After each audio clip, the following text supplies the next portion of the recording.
इंदौर में crime branch ने 46 लाख रुपए के डिजिटल अरेस्ट व धोखाधड़ी के मामले में दिल्ली से एक आरोपी को गिरफ्तार करने में सफलता प्राप्त कर ली है। दरअसल इंदौर में 2.5 महीने के पहले करीब एक महिला को, जो वृद्ध महिला थी, उसे डिजिटल अरेस्ट किया गया था। उससे 46 लाख रुपए ऑनलाइन धोखाधड़ी कर ली गई थी। इस मामले में पुलिस ने उस वक्त कार्रवाई करी थी और मदरसा संचालक पिता पुत्र को इस मामले में पहले ही गिरफ्तार किया जा चुका था। वहीं पर अब इंदौर क्राइम ब्रांच के द्वारा इस मामले में दिल्ली से एक और आरोपी को गिरफ्तार कर लिया गया है।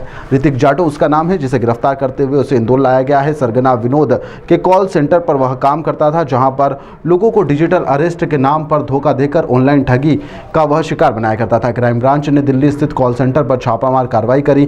कई computer system, high speed internet connection, diary और सैकड़ों लोगों के नंबर उसमें बरामद किए गए हैं। जांच में यह भी सामने आया कि आरोपियों ने यहां पर कई सिम कार्ड्स का इस्तेमाल किया था और धोखाधड़ी को भी अंजाम देने के बाद में इन सिम कार्ड्स को वह नष्ट कर देते थे। पिछले 3 सालों से यह इन सिम के माध्यम से हजारों लोगों के साथ में धोखाधड़ी कर चुके हैं। इस मामले में क्राइम ब्रांच ने 3000 लोगों के नाम और नंबर भी उन्हें मिले हैं, जो इस धोखाधड़ी के शिकार हो गए हैं या फिर हो भी सकते हैं, जिसके अंदर डीसीपी ने आज आरोपी के साथ में ऑनलाइन ठगी का लाइव डेमोन्स्ट्रेशन भी करवाया और जिसमें आरोपी ने यहां पर लोगों को ठगने का पूरा तरीका भी बताया। ठीक है, तुम्हें मुझसे बात करना है। क्या क्या क्या बात करते हो, बताओ। सर, मैं आपसे राहुल कुमार बात कर रहा हूँ। ये डिपार्टमेंट है pension fund regulatory development authority sir. इस डिपार्टमेंट में आपके नाम से एक फ़ाइल रिसीव्ड हुआ है सर, सीपीएफ का, कंबाइंड परफॉर्मेंस फंड का सर। ये आपकी all over personal individual investment का फाइल होता है, यानी कि जो इन्वेस्टमेंट आप अपने वर्किंग पीरियड से लेकर रिटायरमेंट पीरियड तक इन्वेस्टमेंट करते हो ना, तो ये आपके पर्सनल इन्वेस्टमेंट के बिहाफ पे जनरेट किया जाता है। और ये टोटल अमाउंट जो है आपके ही पर्सनल इन्वेस्टमेंट के बिहाफ पे जनरेट किया जाता है। ये टोटल अमाउंट आपका 3,75,850 का है सर। तो ये कैसे मिलेगा ये पैसा मेरे को? सर, ये आपको क्लेम करवाने के लिए कुछ आपको अपने साइड से नॉर्मल से डॉक्यूमेंट्स कुरियर करना पड़ेगा सर। और वो डॉक्यूमेंट्स कुरियर करने के लिए आपको कुछ आपका एक Aadhaar card, PAN card, 1 cancel cheque, ये डॉक्यूमेंट्स आपको कुरियर करने हैं सर।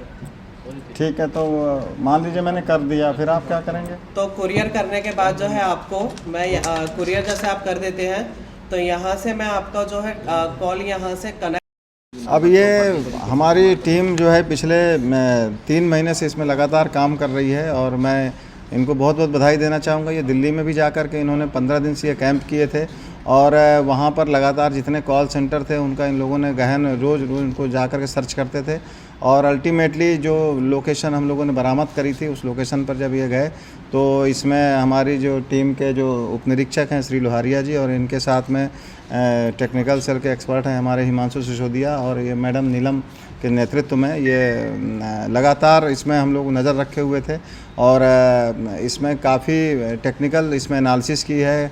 बल्कि इसमें बधाई के पात्र हैं हिमांशु सिसोदिया, जिनके कम से कम 4-5 नोटबुक सिर्फ उस मोबाइल नंबरों के ट्रैकिंग में गए। मैंने खुद देखा है इनकी मेहनत और मैं बहुत खुश हूँ कि यहाँ पे क्राइम ब्रांच में अच्छे टैलेंटेड लोग हैं जिन्होंने इसको मेहनत करके निकाला।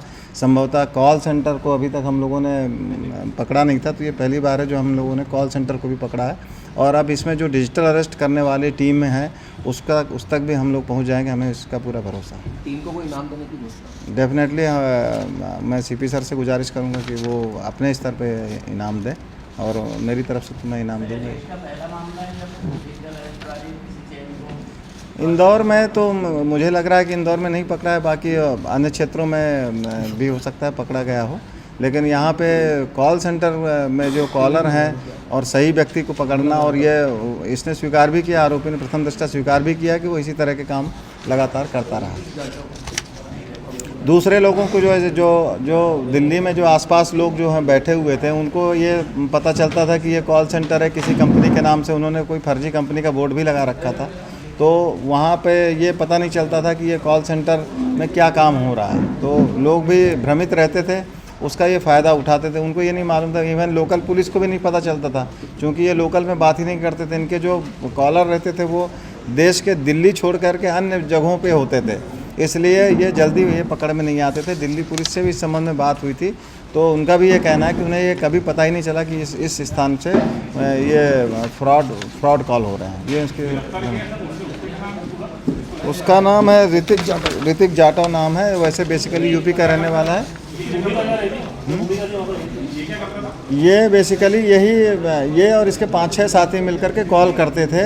इनके पास में पूरी नोटबुक में लिस्ट रहती थी प्रौढ़ लोगों की।